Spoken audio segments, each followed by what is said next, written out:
Hey everyone, I'm Rex Jackson, and today we're diving into the real vision of Karl Marx, a man whose ideas have been widely misunderstood and misused. Let's uncover some truths about his philosophy. When we think of Karl Marx, we often think of communism, socialism, and revolutions, but how much of what we think we know is actually true, and how much of it is based on propaganda meant to scare us away from potentially good ideas? Let's unpack some of his core beliefs and explore why he believed what he believed. So, was Karl Marx anti-government? In a way, yes, but not in the way you might think. He saw how the government in his time, and really in any time, often becomes a tool of the powerful, particularly big businesses and the wealthy elite. They use their influence to shape laws and policies that benefit them at the expense of the working class.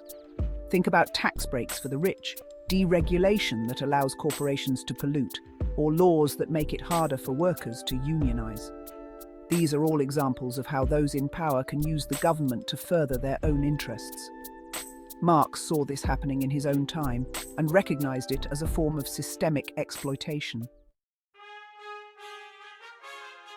Now, Marx's support for unions stemmed directly from his belief that the working class, the people who actually produce goods and services, deserve a much larger share of the wealth they create.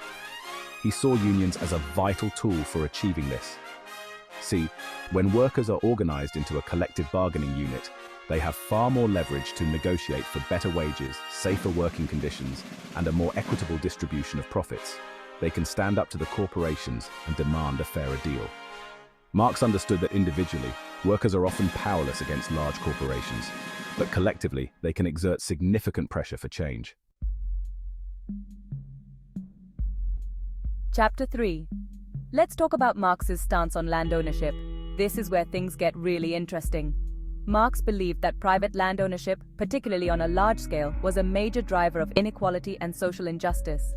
He argued that land, like air or water, is a common resource that should benefit everyone, not just a select few. Think about it. When corporations own vast tracts of land, they control access to essential resources, driving up prices, and often displacing local communities.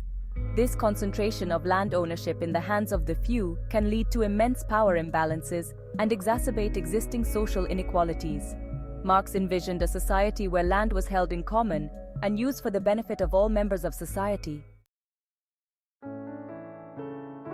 Karl Marx's ideas have been both celebrated and demonized throughout history, but by understanding the true intentions behind his critiques of capitalism and his vision for a fairer society, we can engage in more nuanced and productive conversations about the challenges we face today. It's about recognizing the inherent value of every individual and ensuring that the systems we create promote equality, fairness, and opportunity for all. Thanks for watching, and don't forget to like and subscribe for more insightful content.